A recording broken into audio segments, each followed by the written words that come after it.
ബ്രെയിനിൽ നിന്ന് സ്റ്റിമുലേഷൻ വന്നു, അതായത് ഉൽപ്പാദിപ്പിക്കുമ്പോൾ ബ്രെയിനിൽ നിന്നുള്ള സ്റ്റിമുലേഷൻ, തൈറോയിഡ് റിലീസിങ് ഹോർമോൺ, തൈറോയിഡിനെ റിലീസ് ചെയ്യാനുള്ള ഹോർമോണിലെ സ്റ്റിമുലേഷൻ ബ്രെയിനിൽ നിന്ന് വരുന്നു. അങ്ങനെ പിറ്റ്യൂട്ടറി ഗ്ലാൻഡിൻ്റെ സഹായത്തോടെ അത് സ്റ്റിമുലേറ്റ് ചെയ്യും. അങ്ങനെ TSH സ്റ്റിമുലേറ്റ് ചെയ്യപ്പെടുകയും അങ്ങനെ T3 T4 കാൽസിറ്റോണിൻ പോലത്തെ ഹോർമോൺസ് ഉൽപ്പാദിപ്പിക്കുകയും ചെയ്യും. ഇതാണ് ഇതിൻ്റെ ഒരു പാറ്റേൺ, അതായത് ഇതൊരു പ്രക്രിയ എന്ന് പറയുന്നത്. ഈ ഒരു T3 T4 അല്ലെങ്കിൽ TSHൽ ഉണ്ടാകുന്ന വ്യതിയാനങ്ങളാണ് ഹൈപ്പോ തൈറോയിഡിസവും hyper thyroidism, Hashimoto thyroiditis, Graves disease, അങ്ങനെ പല രോഗങ്ങളിലേക്കും ലീഡ് ചെയ്യുന്നത്.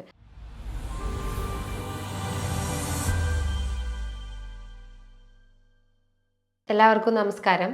ഞാൻ doctor Juhi Das, Q&B health കെയറിലെ ഹോമിയോപ്പത്തിക് ഫിസിഷ്യനാണ്. ഇന്ന് ഭൂരിഭാഗം ആളുകളെയും ബാധിച്ചുകൊണ്ടിരിക്കുന്ന ഒരു ബുദ്ധിമുട്ടാണ് തൈറോയിഡും അത് റിലേറ്റ് ചെയ്തിട്ടുള്ള അസുഖങ്ങളും.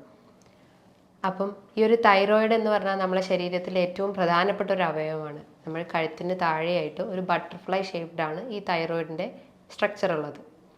അപ്പോൾ തൈറോയിഡ് പല ഹോർമോൺസും ഉൽപ്പാദിപ്പിക്കുന്നു. അതിൽ പ്രധാനപ്പെട്ടതാണ് T3 T4 കാൽസിറ്റോണിൻ. ഈ തൈറോയിഡ് ബ്രെയിനിൽ നിന്ന് സ്റ്റിമുലേഷൻ വന്നു, അതായത് ഉൽപ്പാദിപ്പിക്കുമ്പോൾ ബ്രെയിനിൽ നിന്നുള്ള സ്റ്റിമുലേഷൻ, തൈറോയിഡ് റിലീസിങ് ഹോർമോൺ, തൈറോയിഡിനെ റിലീസ് ചെയ്യാനുള്ള ഹോർമോണിലെ സ്റ്റിമുലേഷൻ ബ്രെയിനിൽ നിന്ന് വരുന്നു. അങ്ങനെ പിറ്റ്യൂട്ടറി ഗ്ലാൻഡിൻ്റെ സഹായത്തോടെ അത് സ്റ്റിമുലേറ്റ് ചെയ്യും. അങ്ങനെ TSH സ്റ്റിമുലേറ്റ് ചെയ്യപ്പെടുകയും അങ്ങനെ T3 T4 കാൽസിറ്റോണിൻ പോലത്തെ ഹോർമോൺസ് ഉൽപ്പാദിപ്പിക്കുകയും ചെയ്യും. ഇതാണ് ഇതിൻ്റെ ഒരു പാറ്റേൺ, അതായത് ഇതൊരു പ്രക്രിയ എന്ന് പറയുന്നത്. ഈ ഒരു T3 T4 അല്ലെങ്കിൽ TSHൽ ഉണ്ടാകുന്ന വ്യതിയാനങ്ങളാണ് ഹൈപ്പോ തൈറോയിഡിസവും hyper thyroidism, Hashimoto thyroiditis, Graves disease, അങ്ങനെ പല രോഗങ്ങളിലേക്കും ലീഡ് ചെയ്യുന്നത്. ഹൈപ്പോ തൈറോയിഡിസം എന്ന് പറയുമ്പം T3 T4 കുറയുകയും TSH കൂടുകയും ചെയ്യുന്നു. അതായത് ഹോർമോണിൻ്റെ പ്രവർത്തനം ഇല്ലാത്തൊരവസ്ഥ. അപ്പോൾ അവിടെ സ്റ്റിമുലേറ്റ് ചെയ്യപ്പെടും. അതുകൊണ്ടാണ് TSH കൂടുന്നതും T3 T4 കുറയുന്നതും ചെയ്യുന്നത്. അപ്പോൾ ഇതിൻ്റെ പ്രധാനപ്പെട്ട ലക്ഷണം ഹൈപ്പോ തൈറോയിഡിസം എന്ന് പറയുമ്പോൾ അവിടെ നമ്മളെ ബോഡിയെല്ലാം ഒരു ലോ സ്റ്റേജിലോട്ട് പോകുന്നു. പ്രധാനമായിട്ടും നമുക്ക് മൂഡ് സ്വിങ്സ് ഉണ്ടാവും, അതായത് ഒരു കൺഫ്യൂഷൻ, നമുക്കൊന്നും ചെയ്യാനുള്ള ഒരു ഇൻട്രസ്റ്റ് ഉണ്ടാവില്ല, ഒരു ഇൻട്രസ്റ്റ് ഇല്ലാത്തൊരവസ്ഥ, അല്ലെങ്കിൽ ഒരു ലെതാർജി, ഒരു അലസത ഫീൽ ചെയ്യാം. മറ്റൊന്ന്, നമുക്ക് മലബന്ധം വരാം, മോഷൻ കറക്റ്റ് ആവാത്ത അവസ്ഥ വരാം, അതായത് മോഷൻ പോകുമ്പോൾ ടൈറ്റായിട്ട് പോകുന്ന ഒരു അവസ്ഥ. അതേപോലെ തന്നെ സ്കിന്നിൽ ഡ്രൈനെസ് ഉണ്ടാവും, ഒരു ഡീഹൈഡ്രേറ്റ് ഫീലിംഗ് ഉണ്ടാവും, അല്ലെങ്കിൽ ഡ്രൈനെസ് ഫീൽ ചെയ്യാം, ചർമ്മം മൊത്തം വരണ്ട പോലത്തെ ഒരു അവസ്ഥ വരാം. അതേപോലെ തന്നെ അമിതമായിട്ടുള്ള ക്ഷീണം, നമുക്ക് എപ്പോഴും ഉറങ്ങണം എന്നുള്ളൊരു ടെൻഡൻസി വരും. അമിതമായിട്ടുള്ള ക്ഷീണം വരുവാണെങ്കിലും ഹൈപ്പോ തൈറോയിഡിസം ആണെന്ന് മനസ്സിലാക്കാം. അതേപോലെ തന്നെ ഹൈപ്പോ തൈറോയിഡിസിൻ്റെ മറ്റ് ലക്ഷണങ്ങളാണ് മുടി കൊഴിയുക, അതായത് മുടി പൊട്ടിപ്പൊഴിഞ്ഞ് മുടി കൊഴിയുന്നൊരവസ്ഥ. അതുപോലെ വിശപ്പ് കുറയുക, നമുക്ക് അപ്പറ്റൈറ്റ് വളരെ കുറഞ്ഞു പോകുന്ന അവസ്ഥയും അങ്ങനെ കോൺസ്റ്റിപ്പേഷനിലേക്കൊക്കെ ലീഡ് ചെയ്യാനുള്ള ഒരു ചാൻസ് ഉണ്ട്. അതേപോലെ തന്നെ അമിതമായിട്ടുള്ള ക്ഷീണം, വെയിറ്റ് കൂടാം, അതായത് ഹൈപ്പോ തൈറോയിഡ് ഉള്ള ആളുകൾക്ക് വെയിറ്റ് കൂടാനുള്ള ഒരു ടെൻഡൻസി ഉണ്ട്. പക്ഷേ ഹൈപ്പർ തൈറോയിഡിസം നോക്കുമ്പോൾ വെയിറ്റ് കുറയുന്നൊരു ചാൻസാണ് കാണുന്നത്. ഇതേപോലെ തന്നെയാണ് മറ്റൊന്നാണ് ഹൈപ്പർ തൈറോയിഡിസം. ഹൈപ്പോ തൈറോയിഡിസം ഞാൻ നേരത്തെ പറഞ്ഞു, TSH കൂടുന്നു. ഹൈപ്പർ തൈറോയിഡിസം ആണെങ്കിൽ ഇവിടെ TSH കുറയുന്നു, അതായത് ഓവറായിട്ടുള്ള ഹോർമോൺ പ്രൊഡക്ഷനാണ് ഇവിടെ വരുന്നത്. അപ്പോൾ TSH എന്ത് പറയുന്നു, അത് കുറയ്ക്കാൻ നോക്കുന്നു. അപ്പോൾ ഇവിടെ TSH കുറയുകയും T3 T4 കൂടുകയും ചെയ്യുന്നു. അപ്പോൾ ഇതിൻ്റെ പ്രധാനമായിട്ടുള്ള ലക്ഷണം എന്ന് പറഞ്ഞു കഴിഞ്ഞാൽ ക്ഷീണം ഉണ്ടാവാം. അതേപോലെ തന്നെ നമുക്ക് മറ്റേ കേസിൽ പറയുമ്പം കോൺസ്റ്റിപ്പേഷൻ, ഇവിടെയാണെങ്കിൽ മലബന്ധമല്ല, നമുക്ക് വയറിളകുന്ന പോലെ ഒരു ഡയറിയ ഫീലിങ്സ് വരാം. അതേപോലെ അമിതമായിട്ടുള്ള ക്ഷീണം, വെയിറ്റ് കുറയാം. അത്തരം ലക്ഷണങ്ങൾ ഉണ്ടെങ്കിൽ ഹൈപ്പർ തൈറോയിഡിസം ആണെന്ന് പറയാം. അതേപോലെ തന്നെ മെൻസസ് ട്രബിൾസ് വരും, അതായത് മെൻസസിൻ്റെ ഹൈപ്പോ തൈറോയിഡിസം ആണെങ്കിൽ മെൻസസ് അധികമാണ്, അതായത് പ്രൊഫ്യൂസ് ബ്ലീഡിങ് ആയിരിക്കും ഉണ്ടാവുക. പക്ഷേ ഹൈപ്പർ തൈറോയിഡിസം കേസസിൽ ബ്ലീഡിങ് കുറവായിരിക്കാം. അതേപോലെ നമുക്ക് നെർവസ്, ഭയങ്കര ആങ്സൈറ്റി ഫീലിംഗ് വരാം. ഹൈപ്പോ തൈറോയിഡിസം ആണെങ്കിൽ നമുക്കൊരു മൂഡില്ലാത്തൊരവസ്ഥയാണ്. പക്ഷെ നേരെ ഹൈപ്പർ തൈറോയിഡിസം ആണെങ്കിൽ നമുക്ക് നെർവസ്, ആങ്സൈറ്റി, ഒരു പാൽപിറ്റേഷൻ, ഒരു കിതപ്പ് പോലെയൊക്കെ വരുന്നുണ്ടെങ്കിൽ അത് ഹൈപ്പർ തൈറോയിഡിസം ആണെന്ന് മനസ്സിലാക്കാം. ഇനി ഹൈപ്പർ തൈറോയിഡിസം അല്ലെങ്കിൽ ഹൈപ്പോ തൈറോയിഡിസം ഇത്തരം ലക്ഷണങ്ങൾ ഉണ്ടെങ്കിൽ നമ്മൾ ഒരു സ്കാനിങ്ങോ അല്ലെങ്കിൽ ബ്ലഡ് ടെസ്റ്റോ ഒക്കെ ചെയ്യേണ്ടതാണ്. ബ്ലഡ് ടെസ്റ്റ് എന്ന് പറയുമ്പം പ്രധാനമായിട്ടും തൈറോയിഡ് ഫങ്ഷൻ ടെസ്റ്റ്. അതിൻ്റെ അകത്താണ് T3 T4 TSH ഇത്തരം ഹോർമോൺസിൻ്റെ വാല്യൂസ് നോക്കിക്കഴിഞ്ഞ് കഴിഞ്ഞാൽ നമുക്ക് ഹൈപ്പർ ആണോ ഹൈപ്പോ ആണോ എന്ന് മനസ്സിലാക്കാം. ഹൈപ്പർ തൈറോയിഡിസം ആണെങ്കിൽ T3 T4 കൂടുകയും TSH കുറയുകയും ചെയ്യുന്നു. ഹൈപ്പോ തൈറോയിഡിസം ആണെങ്കിൽ TSH കൂടുകയും T3 T4 കുറയുകയും ചെയ്യുന്നു. അത്തരം വാല്യൂസ് നോക്കിയിട്ട് നമുക്ക് ഹൈപ്പർ ആണോ ഹൈപ്പോ ആണോ എന്ന് നോക്കാം. കുറച്ചുകൂടി അഡ്വാൻസ്ഡ് ആയിട്ടുള്ള ടെക്നോളജി ആണെങ്കിൽ ഫ്രീ T3 T4ഉം നമുക്ക് നോക്കാവുന്നതാണ്. ഇനിയിപ്പോൾ നമുക്ക് എന്തെങ്കിലും ആൻറ്റിബോഡി ടെസ്റ്റും ചെയ്യാവുന്നതാണ്. അതേപോലെ TPO ഇത്തരം ആൻറ്റിബോഡി ടെസ്റ്റുകൾ ഉണ്ടെങ്കിലും അതും ഈ ഒരു തൈറോയിഡിൻ്റെ ടെസ്റ്റായിട്ട് പറയുന്നു. ആൻറ്റിബോഡി TPO എന്നൊക്കെ പറയുമ്പോൾ അതായത് നമ്മളെ ഇമ്മ്യൂൺ സിസ്റ്റത്തിന് എത്രത്തോളം അത് എഫക്റ്റ് ആയിട്ടുണ്ട്, അല്ലെങ്കിൽ ആൻറ്റിബോഡീസ് എത്രത്തോളം നമ്മുടെ ബോഡിയിൽ ഉണ്ട് എന്നൊക്കെയാണ് ഈ TPO ടെസ്റ്റിലൂടെ മനസ്സിലാക്കുന്നത്. അതേപോലെ തന്നെ നമുക്ക് എന്തെങ്കിലും സ്വെല്ലിംഗ് ഉണ്ടെങ്കിൽ, അതായത് കഴുത്തിന് ചുറ്റും എന്തെങ്കിലും ഗോയിറ്റർ അങ്ങനത്തെ സ്വെല്ലിങ്സ് ഒക്കെ ഉണ്ടെങ്കിൽ നമ്മൾ ഈ ബ്ലഡ് ടെസ്റ്റിലൂടെ അത് മനസ്സിലാക്കാൻ പറ്റില്ല. അതൊരു സ്കാൻ ചെയ്താലേ നമുക്ക് പറ്റുള്ളൂ. അതായത് നെക്കിൻ്റെ ഒരു സ്കാനിങ് എടുത്തു കഴിഞ്ഞാൽ ആ ഒരു സ്വെല്ലിംഗ് എത്രത്തോളം ഉണ്ടെന്ന് മനസ്സിലാക്കാൻ പറ്റും. അതേപോലെ നമുക്ക് എന്തെങ്കിലും തൊട്ട് നോക്കുമ്പോൾ എന്തെങ്കിലും പെയിൻ ഫീൽ ചെയ്യുകയാണെങ്കിൽ, അതായത് ഓവറായിട്ടുള്ള സ്വെല്ലിംഗ് ഉണ്ടെങ്കിൽ നമ്മളൊരു FNAC ചെയ്യുന്നതാണ്. അതായത് ക്യാൻസറസ് സ്റ്റേജ് ആണോ അല്ലയോ എന്നൊക്കെ ഈ ഒരു FNAC എന്ന് മനസ്സിലാക്കാം. FNAC എന്ന് പറഞ്ഞു കഴിഞ്ഞാൽ ഫൈൻ നീഡിൽ ആസ്പിരേഷൻ സൈറ്റോളജി എന്ന് പറയും. അതിന് പല ഗ്രേഡുകളുണ്ട്. ടിറാഡ് സ്റ്റേജ് എന്നാണ് അതിന് പറയുക. അങ്ങനെ 4 ഗ്രേഡൊക്കെ ആയിട്ടാണ് ഈ ടിറാഡ് സ്റ്റേജിൻ്റെ തരംതിരിച്ചിട്ടുള്ളത്.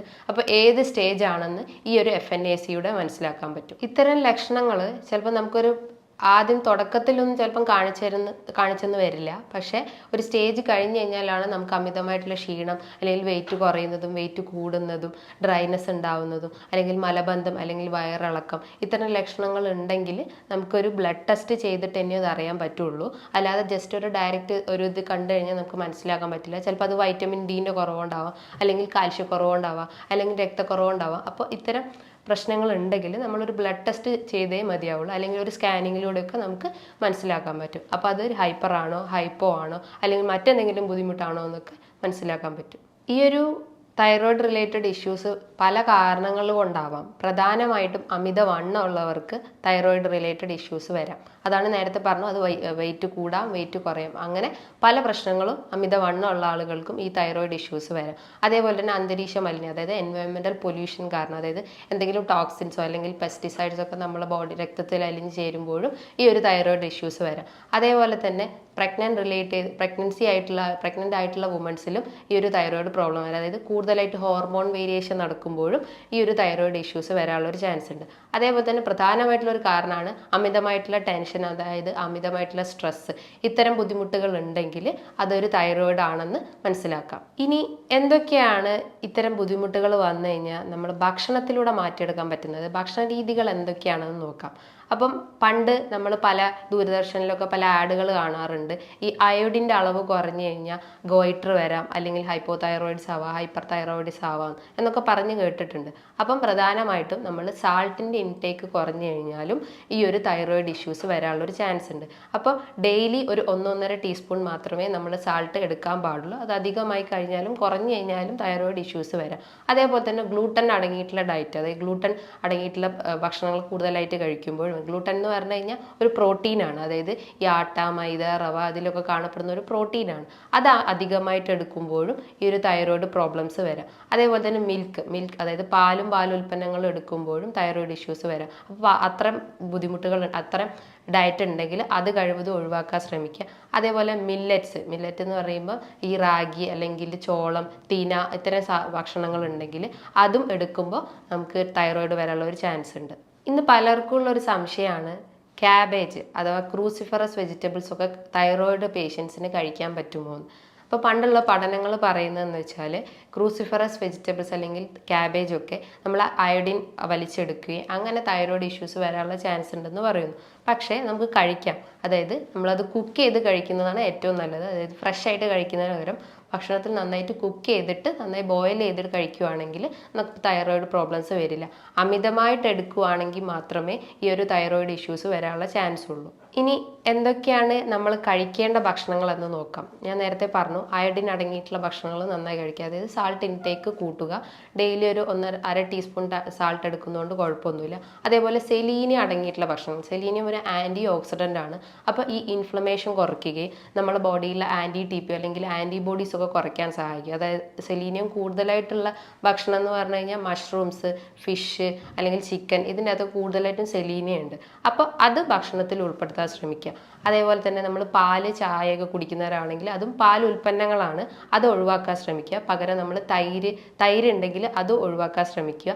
അതേപോലെ തന്നെ നമ്മൾ എന്തെങ്കിലും ക്രൂസിഫറസ് വെജിറ്റബിൾസ് ഉണ്ടെങ്കിൽ അത് ഒഴിവാക്കാൻ ശ്രമിക്കുക. പകരം അയഡിനും സെലീനിയും അടങ്ങിയിട്ടുള്ള ഭക്ഷണം കൂടുതലായിട്ട് കഴിച്ചുകൊണ്ടേ നിൽക്കുക. അപ്പോൾ നമുക്കൊരു പരിധി വരെ നമുക്ക് ഈ ഒരു തൈറോയിഡിനെ തടഞ്ഞു നിർത്താൻ സഹായിക്കുന്നതാണ്.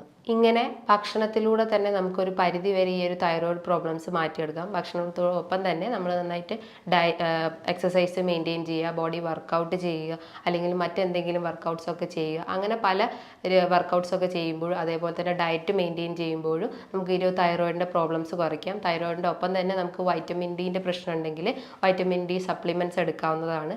ഡെയിലി ഒരു മന്ത്ലി ഒരു 60K അല്ലെങ്കിൽ വീക്കിലി ഒരു 60K യൂണിറ്റുള്ള വൈറ്റമിൻ ഡി സപ്ലിമെൻറ്റ്സ് എടുക്കാവുന്നതാണ്. ഡെയിലി ആണെങ്കിൽ ഒരു 600 ഇൻ്റർനാഷണൽ യൂസ് സപ്ലിമെൻറ്റ്സ് എടുക്കുന്നതുമാണ്.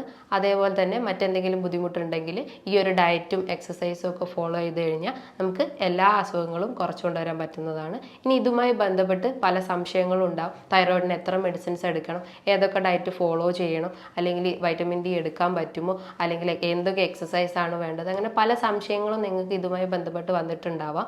അങ്ങനെ എന്തെങ്കിലും സംശയങ്ങൾ ഉണ്ടെങ്കിൽ നിങ്ങൾക്ക് താഴെ കാണുന്ന നമ്പറിൽ കോൺടാക്റ്റ് ചെയ്യാവുന്നതാണ്. ഇനിയും മറ്റൊരു വീഡിയോയുമായി വീണ്ടും കാണാം. Thank you.